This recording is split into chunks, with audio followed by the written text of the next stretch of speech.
नमस्कार दोस्तों, आज मैं बताने वाला हूँ द्रौपदी का चीरहरण। महाभारत ऐसा महाकाव्य है जिसमें कई छोटी बड़ी शिक्षाप्रद घटनाओं का जिक्र है।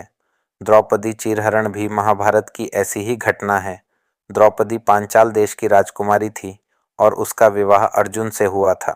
अर्जुन ने द्रौपदी के स्वयंवर में मछली की आंख में निशाना साधकर उससे विवाह किया था, लेकिन माता कुंती के अनजाने में दिए एक आदेश से द्रौपदी पांडवों यानी पांचों भाइयों की पत्नी बन गई। एक बार की बात है जब पांचों भाइयों में सबसे बड़े युधिष्ठिर इंद्रप्रस्थ नगर पर राज्य कर रहे थे। उस समय हस्तिनापुर का राजकुमार दुर्योधन था और पांचों पांडव उसके चचेरे भाई थे। दुर्योधन कौरवों में सबसे बद्दा था और अपने चचेरे भाइयों यानी पांडवों से जलता था।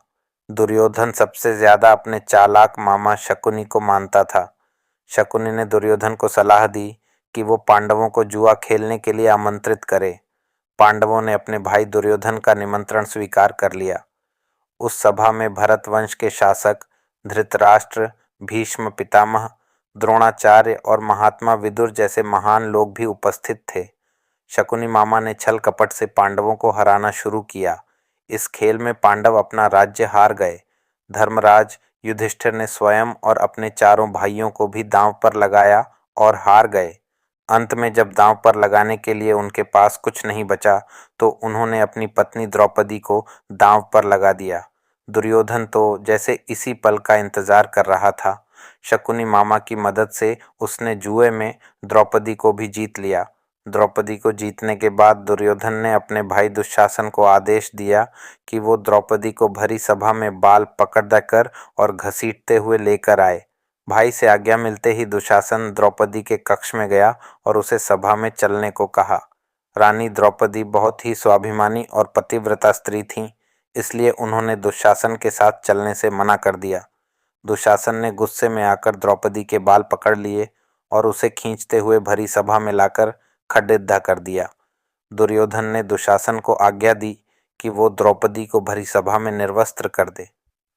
दुशासन ने जैसे ही द्रौपदी के वस्त्र को हाथ लगाया, द्रौपदी ने श्री कृष्ण को मदद के लिए पुकारा। श्री कृष्ण अपने भक्तों को कभी नाराज नहीं करते। कृष्ण ने जब द्रौपदी की करुण पुकार सुनी तो उन्होंने द्रौपदी की शादी को बढ़ाना शुरू कर दिया। दुशासन द्रौपदी का चीर खींचता रहा, लेकिन वो जितना खींचता वस्त्र उतना बढ़ता जाता। अंत में दुशासन थक कर हार गया, किंतु द्रौपदी का वस्त्र हरण नहीं कर सका। ऐसा कहा जाता है महाभारत युद्ध के पीछे सबसे बड़ा कारण द्रौपदी चीरहरण ही था। अब मैं बताने वाला हूँ द्रौपदी के स्वयंवर को। कृष्ण की मदद से अर्जुन ने जीता द्रौपदी का स्वयंवर। महाभारत की कहानी में द्रौपदी एक बहुत ही मुख्य चरित्र है, जिसके जन्म से लेकर शादी तक सारी घटनाएं बेहद दिलचस्प हैं। तो आखिर ऐसा क्या हुआ था उसके स्वयंवर में? द्रुपद ने अपनी बेटी द्रौपदी के लिए स्वयंवर की घोषणा की, जिसमें ऐसी प्रतियोगिता रखी गई कि सिर्फ सर्वश्रेष्ठ योद्धा ही उसे जीत सकता था। पांचों पांडव भाइयों ने इस स्वयंवर के बारे में सुना। साथ ही भारतवर्ष के सभी क्षत्रियों को इस बारे में पता चला। जो भी योग्य उम्मीदवार थे उन्हें आमंत्रित किया गया ताकि सबसे बहादुर और कुशल योद्धा द्रुपद का दामाद बन सके। आखिरकार इस विवाह का मकसद द्रोण और कुरु परिवार से बदला लेना था। सभी क्षत्रिय योद्धा पहुंचे। स्वयंवर का समय आया तो ये सभी योद्धा वहां इकट्ठा हुए, जिनमें दुर्योधन और कौरव, कर्ण तथा पांडव शामिल थे। पांडव भाई अब भी अपने असली वेश में नहीं थे। कोई नहीं जानता था कि वे अब भी जीवित हैं, सिवाय कृष्ण के, जिन्होंने अपने गुप्तचर भेजकर पता लगवा लिया था कि आग में जलकर कुंती और पांडव भाई नहीं बल्कि निषाद स्त्री और उसके 5 बच्चों की मृत्यु हुई थी। वह नहीं जानते थे कि पांडव इस समय कहाँ हैं, मगर उनके मन में कोई संदेह नहीं था कि यह खबर मिलने के बाद वे रुक नहीं पाएंगे और निश्चित रूप से प्रतियोगिता में भाग लेंगे।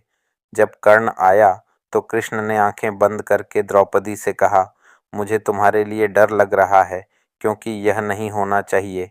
यह शख्स इसमें सफल हो जाएगा। कृष्ण के यादव योद्धा स्वयंवर के स्थान के चारों ओर फैल गए ताकि कोई समस्या आने पर मदद कर सकें। हर कोई द्रौपदी का हाथ चाहता था। इसकी एक वजह यह थी कि वह बेहद सुंदर स्त्री थी, दूसरी वजह यह थी कि द्रुपद बहुत शक्तिशाली राजा थे।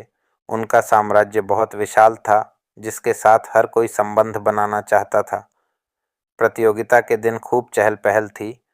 हर उम्मीदवार ने आकर अपनी किस्मत आजमाई, मगर कई लोग तो यह भी नहीं जानते थे कि इस विशेष धनुष पर प्रत्यंचा कैसे चढ़ाई जाती है। जो लोग किसी तरह प्रत्यंचा चढ़ा पाए, वे सिर्फ घूमती हुई मछली की परछाई देखकर सीधा तीर नहीं चला पाए। दुर्योधन ने लक्ष्य भेदने की कोशिश नहीं की।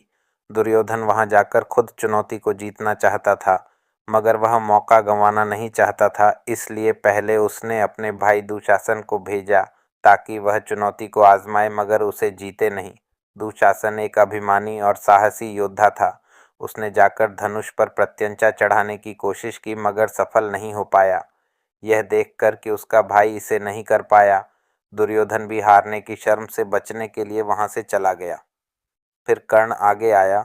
वह इस प्रतियोगिता के लिए आने वाले योद्धाओं में अंतिम था। वह अकड़ के साथ अंदर आया, आराम से धनुष पर प्रत्यंचा चढ़ाई और तीर चलाने के लिए तैयार हो गया। उसे देखकर अर्जुन समझ गया कि वह मछली की आंख भेद सकता है, मगर वह यह भी जानता था कि हालांकि दुर्योधन ने उसे राजा बना दिया है, मगर अब भी उसे एक सूत पुत्र की तरह ही देखा जाता है। इसी तरह कृष्ण ने देखा कि कर्ण का प्रतियोगिता में आना उनकी योजना का हिस्सा नहीं था और इस भयंकर योद्धा में कामयाब होने की काबिलियत भी थी। कृष्ण के संकेत का इंतजार कर रही थी द्रौपदी। हर बार जब एक नया योद्धा आता तो द्रौपदी कृष्ण की ओर देखती। वह उनके संकेत की प्रतीक्षा करती कि यह उसके लिए उपयुक्त वर है या नहीं। अब तक हर बार कृष्ण मुस्कुराते हुए इस पूरे तमाशे का आनंद उठा रहे थे। फिर वह जान जाती कि वह उपयुक्त नहीं है। वैसे भी बहुत सारे लोग धनुष पर प्रत्यंचा तक नहीं चढ़ा पा रहे थे। मछली की आंख को भेदना तो दूर की बात थी, लेकिन फिर भी द्रौपदी जिसे चाहे उसे चुन सकती थी, चाहे वह मुकाबले में सफल हुआ हो या नहीं। जब कर्ण आया तो कृष्ण ने आंखें बंद करके द्रौपदी से कहा, मुझे तुम्हारे लिए डर लग रहा है, क्योंकि यह नहीं होना चाहिए। यह शख्स इसमें सफल हो जाएगा। द्रौपदी वहां अपने हाथ में वरमाला लेकर खड़ी थी और उसका भाई धृष्टद्युम्न उसके बगल में खड़ा था। जब कर्ण पास आया तो वह अपने भाई से जोर से बोली, ताकि कर्ण भी यह बात सुन सके, मैं एक सूत से विवाह नहीं करना चाहती। उसने सूत पुत्र भी नहीं कहा। धृष्टद्युम्न ने घोषणा की, मेरी बहन एक सूत से विवाह नहीं करना चाहती, इसलिए प्रयास करने का भी कष्ट मत उठाओ। पूरी सभा के सामने शर्मिंदा होकर कर्ण ने सिर झुका लिया, मगर द्रौपदी को प्रतिशोध की भावना से देखकर कहा, जब मेरा समय आएगा तो मैं तुम्हें नहीं बख्शूंगा। वह अपमान में जलता हुआ वहां से चला गया। फिर एक ब्राह्मण युवक का वेश धरे अर्जुन उठकर सामने आया और कहा, अब जबकि कोई क्षत्रिय इस मुकाबले को नहीं जीत पाया है, क्या मैं कोशिश कर सकता हूँ? धृष्टद्युम्न चकरा गया। उसे समझ में नहीं आ रहा था कि उसे एक ब्राह्मण को इसमें शामिल करना चाहिए या नहीं। उसने कृष्ण की तरफ देखा। कृष्ण ने जानबूझकर कोई चीज नीचे गिरा दी और उसे उठाने के लिए नीचे झुके, जिसका अर्थ हाँ था। धृष्टद्युम्न बोला, हाँ, यदि आप मुकाबला करना चाहते हो तो कर सकते हैं, मगर सभी योद्धा विफल हो चुके हैं।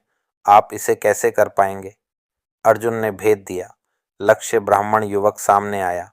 उसने धनुष की 3 बार परिक्रमा की, उसके सामने दंडवत प्रणाम किया, मानो वही उसके भाग्य की चरम परिणति हो।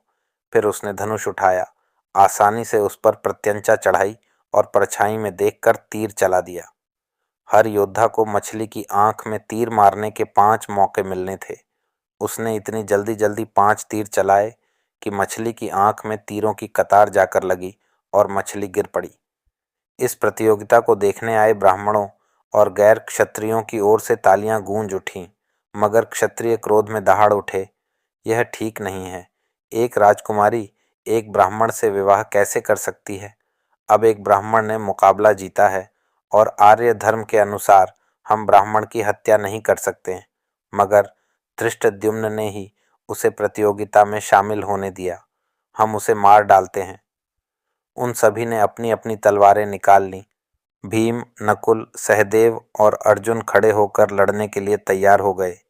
भीम ने एक छोटा पेड़ उखाड़ लिया और धृष्टद्युम्न की ओर जाने वाले हर किसी को उससे मार गिराया। अर्जुन ने धनुष उठाया और चारों ओर हाहाकार मचा दिया। फिर यादव भी उनकी मदद के लिए आ गए। उन्होंने साथ मिलकर स्थिति पर काबू पा लिया। द्रौपदी ने अर्जुन को वरमाला पहना दी। अर्जुन और उसके चारों भाई उसे लेकर अपनी माँ के घर पहुँचे। दोस्तों, हमारी ऐसी कहानियाँ सुनने के लिए हमारे चैनल को सब्सक्राइब ज़रूर करें